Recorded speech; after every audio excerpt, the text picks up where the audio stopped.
예, 안녕하십니까? 참, 여러분들 늘 만나 뵙고 싶었는데 또 이렇게 줌으로 뵙게 돼서 반갑고 또 주 안에서 문안드립니다. 오늘 제가 전하려고 하는 이 디모데 전후서는 사도 바울이 후배 목회자를 격려하고 가르친 편지입니다. 디모데가 지금 목회하고 있는 이 에베소 교회는 도전에 직면하고 있습니다. 사도들 가르침인 알곡은 제껴두고 딴 가르침, 이 가라지만 뿌리는 사람들 때문입니다. 그래서 성도라는 분들이 아무 열매도 없고 교회에서 분란만 일으킵니다. 말씀을 배우면 그 말씀은 자신부터 적용해야지, 남들을 판단하고 정죄하는데 그 말씀을 쓴다 그러면은 그 말씀은 받은 목적으로부터 벌써 이미 어긋난 겁니다. 하나님 아들 우리 주 예수 그리스도의 핏값으로 세운 교회가 얼마나 고결합니까? 주님이 그런 교회를 향해서 또 어떤 기대를 하시겠습니까? 그래서 오늘 우리가 이 말씀을 에베소 교회가 아니라 우리 개혁교회, 그리고 디모데가 아니라 우리 각 사람에게 하시는 주님의 말씀으로 받으십시다. 그래서 정말 주님이 교회를 향해서 기대하시는 그 기대에 걸맞는 고귀하고 순결한 그런 교회 되십시다. 바울의 이 프로테제 디모데는 사도와 함께 교회를 세우는데 충성을 다한 젊은 목사입니다. 헬라인 아빠와 유대인 엄마 사이의 혼혈이지만 어려서부터 신실한 외할머니 로이스와 엄마 유니게에게 성경을 배웠고, 그리고 바울이 1차 선교 때 갈라디아 교회들을 개척할 때 그때 만납니다. 여러분들, 사도행전, 오늘 이 말씀 준비하느라고 다시 제가 사도행전을 리캡했는데, 바나바 바울이 복음을 전하다가 지체장애인을 루스드라에서 고칩니다. 바로 디모데 고향입니다. 그러니까 그 기적을 본 무리들이 두 사람을 신으로 섬기려고 덤벼드니까 뜯어 말립니다. 그 사이 유대인들에게 선동당한 무리가 이번에는 돌로 쳐서 바울이 죽은 줄 알고 성 바깥에 내다 버립니다. 근데 사도행전에 보니까 둘러선 제자들 사이에서 바울이 일어나서 다시 루스드라 성으로 돌아갑니다. 디모데는 아마 그 둘러섰던 제자들 가운데 하나일 거예요. 정말 목숨을 위해서, 이 진리를 위해서 목숨을 거는 이 바울의 모습은 정말 이 젊은 디모데 가슴에 불을 당깁니다. 그 만남으로 예수를 구주로 영접한 디모데에게 바울은 그래서 영적 멘토입니다. 그래서 바울도 디모데를 아들이라고 부릅니다. 여기 지금 가정교육으로 말씀의 기반이 다져진 이 디모데는 바울의 전도를 받고, 말씀이라고 하는 것은 구약 성경입니다. 그 구약 성경이 이해가 되는 거예요. 아, 이것이 바로 오실 메시아 그리스도를 위한 말씀이다라고 그렇게 복음을 믿습니다. 그렇게 해서 영혼이 살아난 이 디모데가 인격적으로도 성숙해 갑니다. 이렇게 온유하고 충성된 디모데는 2차 선교 때는 바울을 따라서 소아시아와 그리스, 마케도니아, 로마까지 방문합니다. 그런 디모데를 바울은 로마서 16장 21절에 보면 나의 동역자, 고린도전서 4장 17절 보면은 나의 사랑하는 신실한 아들, 정말 가차없이 신뢰합니다. 그리고 히브리서 13장 23절 보면 우리 형제가 디모데가 풀려나온 것을 알려드립니다. 젊은 나이에 진리를 위해서 감옥까지 다녀온 거예요. 그런 디모데를 3절 자기 후임자로 에베소 교회에 파송을 한 것입니다. 바울이 로마 감옥에서 풀려나서 빌립보에 머물던 64년경에 디모데 전서를 보냅니다. 그런데 사도행전을 아무리 찾아봐도 바울이 마케도니아 가던 길에 디모데를 에베소에 떨군 기록이 없습니다. 여러분들 아시는 대로 사도행전 28장은 재판을 기다리면서 가택연금 상태에서 로마에서 바울이 자유롭게 복음 전하는 것으로 끝이 납니다. 바울이 네로 황제의 박해로 순교한 내용도 성경에 없지만 바울의 행적을 1세기 유대 교회사가인 요세푸스가 남깁니다. 요세푸스는 사도행전 28장 마지막 2년간 가택연금에서 풀려난 바울이 그렇게 원하던 스페인까지 선교를 다녀와서 다시 체포당해서 참수형당했다고 기록을 합니다. 예수님은 유대인이기 때문에 십자가 처형을 받지만 바로 이 바울은 로마 시민이기 때문에 십자가 처형당하지 않습니다. 대신 목이 자릅니다.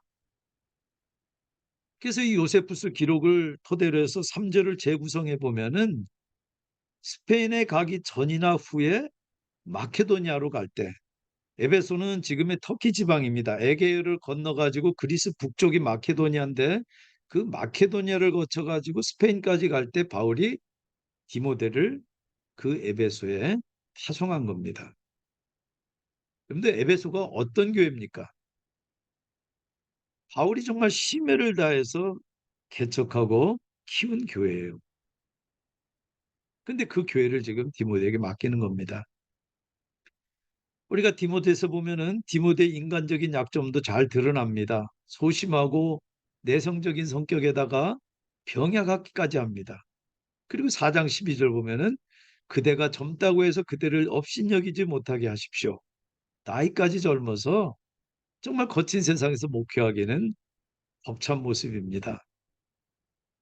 그러나 그렇게 힘들 때마다 바울이 보낸 이 디모데서로 위로와 가르침을 받고 이겨냅니다.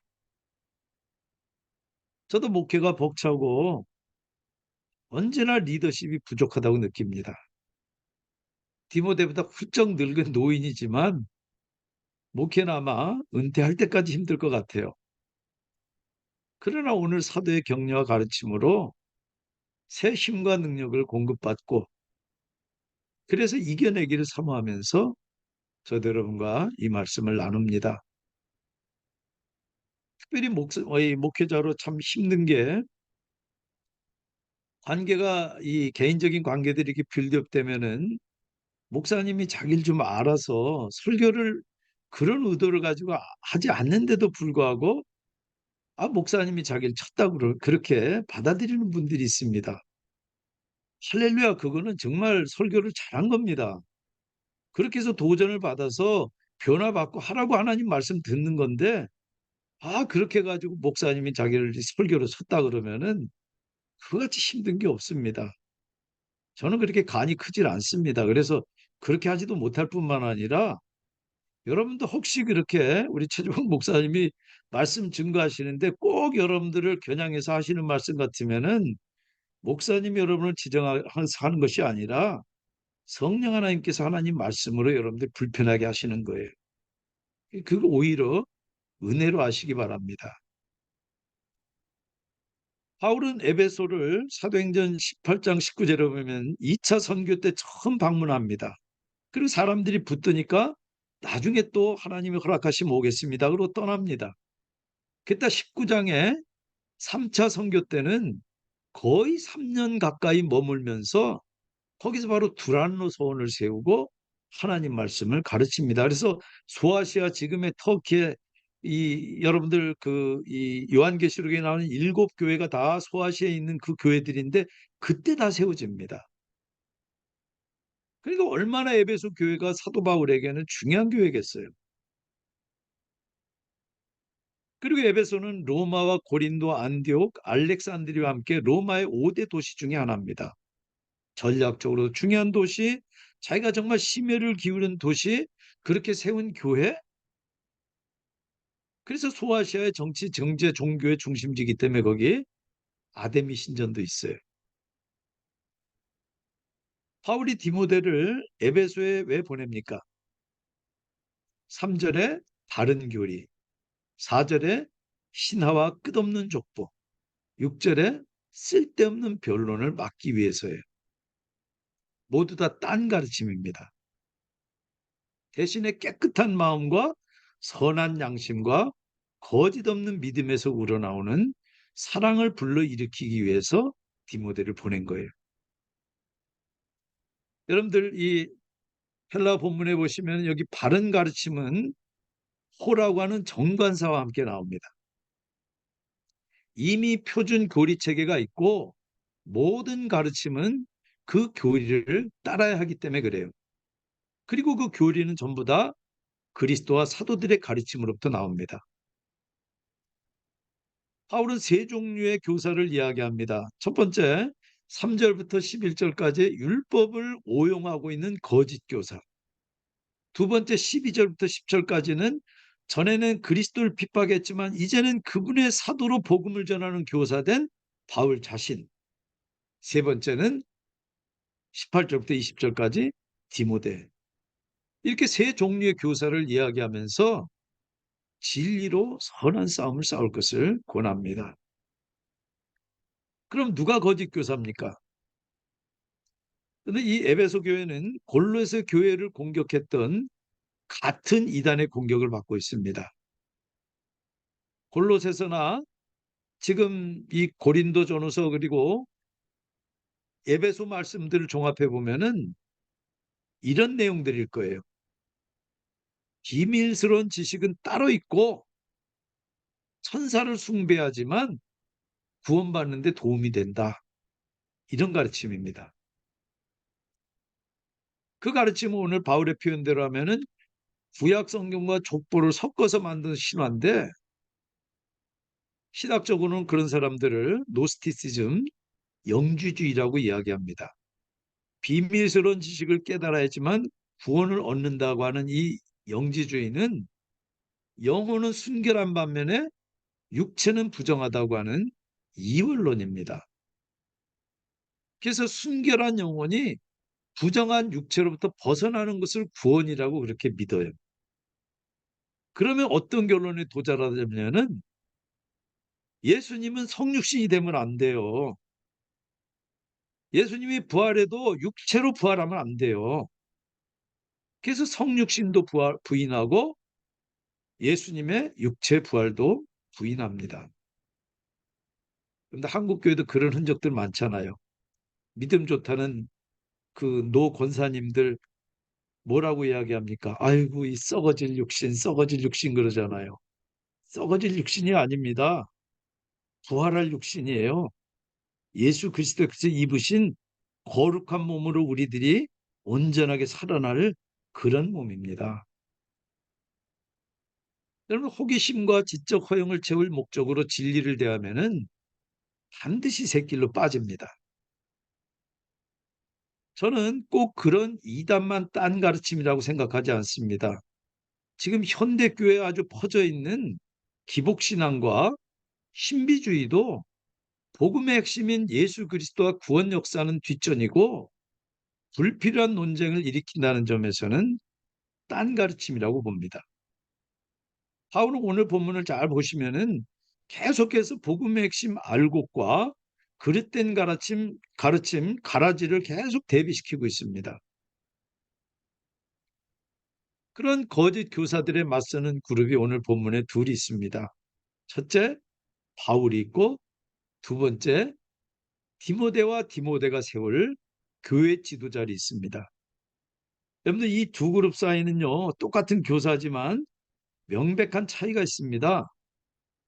바울은 하나님 말씀을 직접 받아서 기록한 사도지만 나머지는 그 말씀을 받아서 가르치는 사람들입니다. 그래서 충성된 사역자는 새로운 교리 체계를 만들지 않습니다. 다만 하나님이 예외 없이 모든 사람에게 복종하라고 분부한 바른 교리에 창념하도록 가르치는 사람이에요. 그럼 캔사스시티에 있는 아이합이나 일부 선교단체가 기도한다면서 가면은 예언 기도부터 합니다. 문제는 예언 사역의 핵심에 있는 소위 신사도라는 사람들이에요. 예수님께 직접 계시받는다고 주장하고 자기들만 이 시대의 사도라고 하기 때문에 그래서 신사도입니다. 한때 한국에서 500명이 넘는 목사님들이 한꺼번에 몰려올 정도로 그렇게 인기가 있지만은 그 폐해가 계속해서 커질 겁니다. 여러분들 사도와 교회 가르침을 혼돈하고 있는데도 그 차이를 모르고 있어요. 초대교회부터 지금까지 사도들의 말씀은 교회 가르침과 구분됩니다. 교회 가르침은 언제나 사도들의 가르침에 종속돼요. 그런데 그 신사도 부류의 책들이 한국 기독교 베스트셀러에 여러 권 올라 있습니다. 여러분들도 정신 차려서 정말 바른 가르침을 받지 않는다면은 언제 빠져들지도 모르고 이미 빠져 있는지도 몰라요. 그래서 어쩌면 이따가 우리 서로 대화하는 시간에 저한테 질문할지도 모릅니다. 질문하십시오, 꼭. 바울은 딴 가르침의 두 가지 결과를 지적합니다. 그것만 봐도 딴 가르침이 얼마나 엉터리인지 분명해요. 딴 가르침은 믿음을 막습니다. 딴 가르침은 사랑을 막아요. 4절에 하나님의 경륜이 아니라 쓸데없는 변론만 일으켜요. 정말 믿는 사람이 하나님 말씀 받으면은 청지기답게 하나님 말씀에 믿음으로 반응합니다. 그러나 딴 가르침은 변론만 일삼다가 결국 의심만 키워요. 믿음에서 믿음으로 가는 것이 아니라 변론에서 의심으로 넘어가 버려요. 반대로 바른 가르침은 5절에 깨끗한 마음과 선한 양심과 거짓 없는 믿음에서 우러난 사랑을 불러일으켜요. 결국 딴 가르침은 말만 무성하지 새길로 빠져서 사랑의 열매를 못 맺습니다. 만약 그 가르침이 주님께로부터 왔다 그러면은 반드시 믿음을 불러일으킵니다. 그래서 바른 가르침은 건전한 교리로 먼저 나타납니다. 성경과 일치된 건강하고 균형 잡힌 믿음이 있으면은 그건 분명 주님께로부터 온 겁니다. 여러분이 건강한 그런 교회를 다녀도 가라지 같은 그런 지식에만 매달리는 사람들 얼마든지 있습니다. 여러분이 정통교회 다닌다고 건전한 교리를 가진 줄로 절대 단정하지 마십시오. 여러분이 이미 가지고 있는 교리 체계가 있는데 배우지 않으면서 그리고 정말 성경적인지 정경하지 않는다 그러면은 어떻게 여러분의 그 교리 체계나 믿음이 하나님께로부터 온 것인지 확신합니까? 우리가 정말 주기도문이나 사도행전 정도 사도신경 정도 붙잡고 평생 신앙생활 하겠습니까? 여러분들 프로그램 보니까 여러분들도 이 개혁교회에서도 지금 이 말씀 배우는 그런 프로그램이 있는데 꼭 참여하시기 바랍니다. 자다가 깰 때예요. 존 칼빈은 하나님은 교리를 그 열매로 판단하신다. 무슨 말입니까? 사랑의 열매 못 맺으면 그건 다 새길로 빠졌다는 얘기입니다. 지식이 아니라 사랑이에요. 물론 지식이 꼭 필요합니다. 그러나 지식은 교만하게 하기 쉬워요. 지식은 믿음의 끝이 아니라 시작입니다. 끝은 사랑이에요. 믿음이 지식에 머물지 않고 사랑하지 않으면은 그 지식은 반드시 교만한 데 쓰입니다. 그래서 새끼로 샜다는 표현을 쓴 겁니다. 그런 사람은 남들을 그리스도께 인도하는 것이 아니라 쓸데없는 논쟁을 일삼고 실제로 자기들이 무엇을 말하고 있는지 또는 무엇을 주장하고 있는지도 몰라요.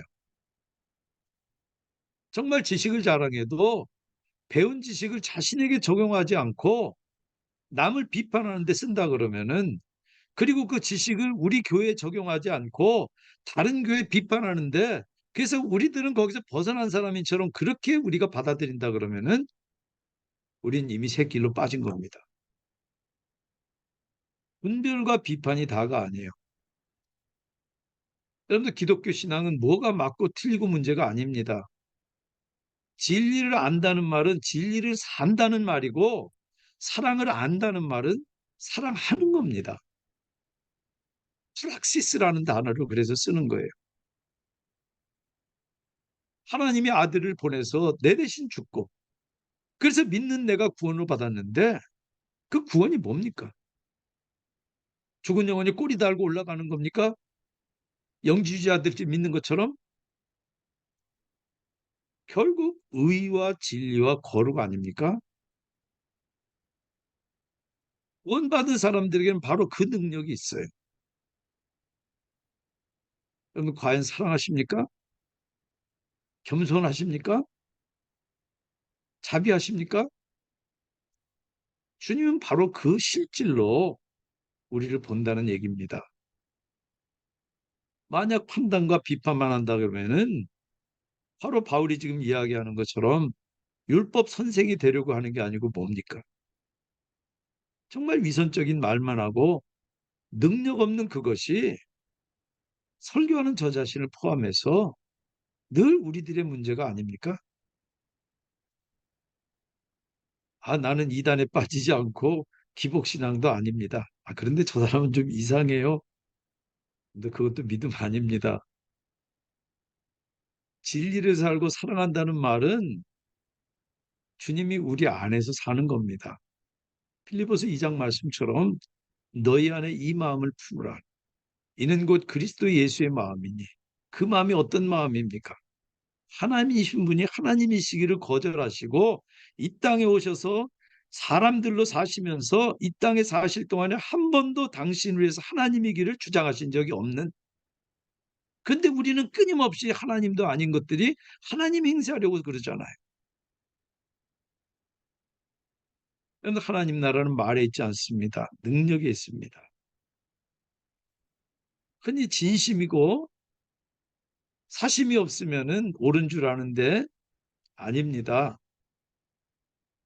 옳은 게 되도록 기다려주고, 우리가 믿는다는 얘기는 하나님을 믿는 것처럼 benefit of doubt, benefit of doubt. 우리가 믿을 수 없는 사람도 그것이 드러나기 전까지는 믿어주고, 그래서 함께 지어가도록 기다릴 줄 알아야 하는 것입니다. 여러분 진심은 일절 사심이 없고 순수하냐 아니냐 그 문제 아닙니다. 근데 제가 교회에서 생활하면서 보니까 진심이라는 말 잘 쓰는 분들이 언제 쓰느냐 하면 대부분은 자기 고집 꺾지 않겠다 그럴 때 그 말 잘 씁니다. 설령 자기가 맞고 그리고 자기 수준이 더 높더라도 상대가 따라올 수 있도록 타협점을 만들어서 더불어서 함께 가야지 그게 신앙 공동체지. 처지는 사람 쳐내고 가겠다 그러면은, 근데 세상 조직과 그게 뭐가 다릅니까? 여러분들 우리 믿음을 점검하십시다. 아, 어느 교회가 좋고 어느 목사 말씀이 좋고 다 헛소리입니다. 사랑으로 나타난 능력이 없으면 새길로 샜고 딴 가르침 받은 거예요. 과연 정말 우리는 주님 사랑으로부터 녹아져 나오는 사랑의 구체적인 증거가 있는지 우리가 점검하십시다.